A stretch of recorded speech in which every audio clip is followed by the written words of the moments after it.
My name is David Cole. Once upon a time, I was a banker, one of those guys in crisp shirts who looked like they had their life figured out. If you saw me back then, you'd think I had it all together. A stable job, a decent apartment, a wife who still laughed at my corny jokes. But looks can be very deceiving. Now, here I am. 4 concrete walls, an iron door that clangs shut every night, and a cellmate who snores like a malfunctioning generator. Funny thing is, the road that brought me here didn't start with guns, or drugs, or some wild heist. It started with a mouse click. Just one click. A single transaction. And like a fool, I thought I was in control. I remember the night clearly. The rain was beating the windows so hard it sounded like someone wanted in. It was past midnight, and there I was, still at my desk, trying to balance books that never seemed to balance. My head was pounding, my debts were stacked higher than the files on my table, and every time my phone buzzed, I prayed it wasn't another creditor threatening to come for my neck. And then I saw it. A transfer so fat it made my heart skip. Billions moving through an account labeled charity. Ha! Charity my foot. It was the cleanest piece of dirty money I had ever seen. A ghost account feeding a ghost foundation. The kind of thing compliance officers were paid to sniff out. Only this time, the compliance officer was me. My conscience screamed. Report it, David. But my debts screamed louder. My landlord had already threatened to throw my things out. My car was 3 months away from being repossessed. And Mirabelle, my sweet Mirabelle, she had no idea how close we were to drowning. So I did it. I told myself I'd just take a tiny slice. Just a little cut, a harmless, invisible cut. Nobody would notice. Nobody ever notices. But that's the thing about lines. Once you cross them, they don't disappear. They haunt you. The news dropped like a hammer. Chief Herbert Johnson, a billionaire, a political donor, the same man whose account I had dipped my greedy fingers into, found dead in his mansion. 2 bullets to the chest. I told myself it was a coincidence. The city is dangerous. Rich men have enemies. Surely this had nothing to do with me, right? When I got to the office, the air was thick with gossip. My colleagues huddled like chickens in a storm, throwing theories around. And then Peter, the chief's account officer, dropped the bombshell. You people won't believe this. Chief actually called me last night, around midnight. He was shouting about some irregular movement in his account. Said money was vanishing. I thought he was drunk, please. I just told him I'd look into it in the morning. And now, he's dead. To everyone else, it was just a strange coincidence. Clients call at odd hours all the time. But to me, it wasn't coincidence. It was connection. My heart dropped. The chief had seen the money. He had called for help. And now he was lying in a morgue. Which meant whoever silenced him wouldn't think twice about silencing me. And I wasn't the only one connecting the dots. The police had traced his last phone calls. They knew he had called his banker before he died. That call log led them straight to our bank. And the moment Inspector Zainab Bello walked through those glass doors few days after Chief's death, I knew my life had officially gone to hell. I had prayed she wouldn't notice me, that I'd just blend into the wallpaper like an old calendar. But fate has a wicked sense of humor. The branch manager called my name, and suddenly I was sitting face to face with Inspector Zainab Bello, the city's very own bloodhound, the kind of woman who looks at you and sees the secrets you're hiding in your socks. She said, in that quiet, polite tone that makes you sweat more than shouting, that I was the last officer logged into the system before Chief's midnight call. I laughed. God help me. I actually laughed. I told her it was routine checks, just doing my job. But her eyes stayed fixed on me like twin handcuffs. That was the moment I knew.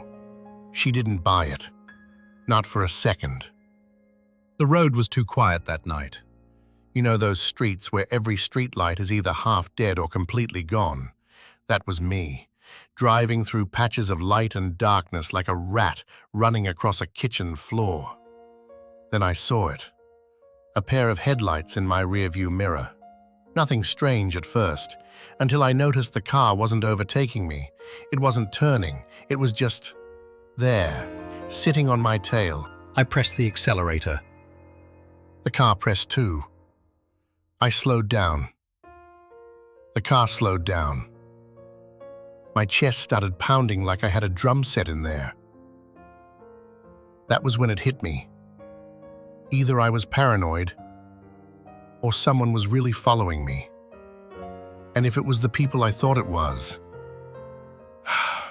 let's just say being paranoid would have been the better option. When the car finally overtook me, it was just two guys laughing at some joke on their radio. Nothing to do with me, ordinary people. But by then my palms were sweating, my shirt was sticking to my back, and my mind was screaming, "David, you're not safe." Not at work, not at home, not even on the road. Guilt does that to you. It turns every stranger into an enemy, every headlight into a death sentence. That night I couldn't sleep. My wife breathed peacefully beside me, but I kept staring at the ceiling, waiting for either the police to knock or a bullet to shatter the window. Whichever came first. The thing about guilt is, It makes every sound louder. Every whisper feels like a secret about you. I was at my desk that morning, pretending to work, when the phone rang. Unknown number. I shouldn't have picked it. I know that now. But back then, curiosity was stronger than common sense. I picked the call, and the first thing I heard, "Mr. David, we know what you did." My blood turned to ice. The voice was calm, like someone ordering breakfast, but the words were a death sentence. I laughed, pretended like it was a prank, but deep down, I knew. The owners of that money had finally come knocking. the caller went on. "Don't panic. We're not the police. Meet us tonight. We'll send the location. Don't be late. And David, don't play smart. We don't forgive mistakes." That was the first time they reached out. They didn't shout. They didn't threaten. They didn't need to. Their calmness was the real threat. That was when I knew. I wasn't dealing with ordinary thieves. I was standing at the edge of a cliff, and the ground beneath me was starting to crack. Now, while I was sweating bullets at my desk, somewhere across town, a woman named Bello was connecting dots I prayed would never meet. Bello wasn't your average policeman. She was the kind who smelled lies the way a dog smells meat. Relentless, patient, and worst of all, smart. Remember that phone call the dead man made to his private banker the night he died? That one detail was enough to turn Bello's gaze in our direction. She started digging. Call logs, transaction trails, account officers. And once Bello starts digging, God help you if you've got dirt under your nails. That evening, my phone buzzed with a text, a location, just like they promised. It was like being summoned to an exam you didn't study for. Only this exam could cost me my life. I wanted to ignore it. The message said, "Warehouse, Western Avenue, 9 p.m. Almost didn't go. But then again, not going wasn't really an option. People like that don't send reminders, they send body bags. So, there I was, sitting in my car outside a warehouse that looked like it had seen better centuries, not just better days. They didn't look dangerous. That was the scary part. They looked like regular guys having a drink, laughing, joking, even playing cards. But when their eyes landed on me, the air changed. Suddenly, I felt like a goat walking into a lion's den. They didn't waste time. No shouting, no threats, just one of them leaning forward, his voice calm, almost friendly, like he was discussing football scores. You moved money that didn't belong to you. Now, that money belongs to us, which means you belong to us. My throat was dry. I wanted to argue, to beg, to explain, but the look in their eyes told me everything I needed to know. This wasn't a negotiation, this was recruitment, and my joining fee was my life. He continued. You'll move money for us. Quietly. Efficiently. Nobody will suspect. Do your job well, and you'll be rich. Try to run or talk to the wrong people, and we'll make sure your wife collects your pension. That night, I realized I wasn't just guilty anymore. I was owned. My mistake wasn't just a mistake, it was a contract written in blood. And from that moment on, my life stopped being mine. The funny thing about guilt, It doesn't just live in your head, it follows you around like a stray dog. That morning, walking into the bank, every laugh felt like it was about me. Every whisper sounded like it had my name in it. I kept telling myself, relax, David, nobody knows. But the truth? Somebody was watching. And her name was Bello. Detective Bello. Tall, quiet, sharp-eyed. She wasn't the type to bang tables or shout like those movie policemen. No, her weapon was patience. And that's worse, because while you're busy panicking and sweating, she's just watching, gathering crumbs. And crumbs, when you put them together, can tell a whole story. Suddenly I realized I wasn't just fighting criminals anymore. I was in a tug-of-war between shadows. On one side, the syndicate holding my neck. On the other, a detective who could smell my guilt. And me?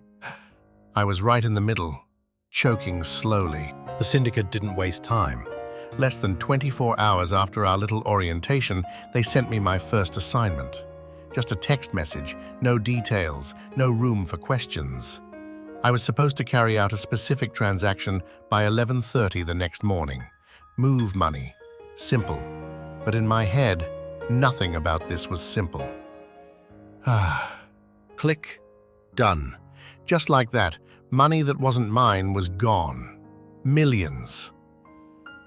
I stared at the screen, my heart doing gymnastics in my chest. You'd think the world would explode or alarms would go off. But no, nothing. Just silence. And that silence was worse than any alarm. They paid me a Cut. My first blood money. I should have felt rich. Instead, I felt dirty. Every time I looked at my hands, I imagined blood dripping between my fingers. The problem with sin is, the first time you do it, your heart screams. The second time, it whispers. By the third, it says nothing. That's how you get trapped. By the fifth job, I stopped asking myself if I could get out. The answer was already no. The syndicate had me in a chokehold, and to make matters worse, the police, led by Detective Bello, was circling from the other side. Imagine being a mouse, trapped between a snake and a cat. That was me. My wife wasn't blind. Mirabelle started asking questions. Late nights, nervous looks, money that didn't match my salary. I lied, said it was bonuses, allowances. She didn't believe me. But she let it go, at least on the surface, which in some ways was worse, because when your own wife starts looking at you like a stranger, you realize you've lost more than money. You've lost your soul. They came quiet. Surgical.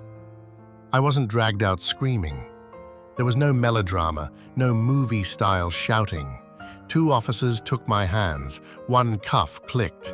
The other officer read my rights like a man reading a shopping list. I didn't fight. What was the point? The paperwork, the evidence trail. It was all there. Transfers, logs, my late-night access, my phone records. They put everything on a table like a surgeon arranging tools. The thing that hurt most wasn't the metal on my wrists. It was the way my colleagues looked at me, like I'd become a foreign thing in the place I had spent my life. The trial moved faster than I expected. There were lawyers, technical terms, and a judge whose expression never offered mercy. The prosecution pinned me to the transfers, and they had the money trail lined up like train tracks pointing only one way. I had no heroic last-minute alibi. I had only shame and a litany of poor choices.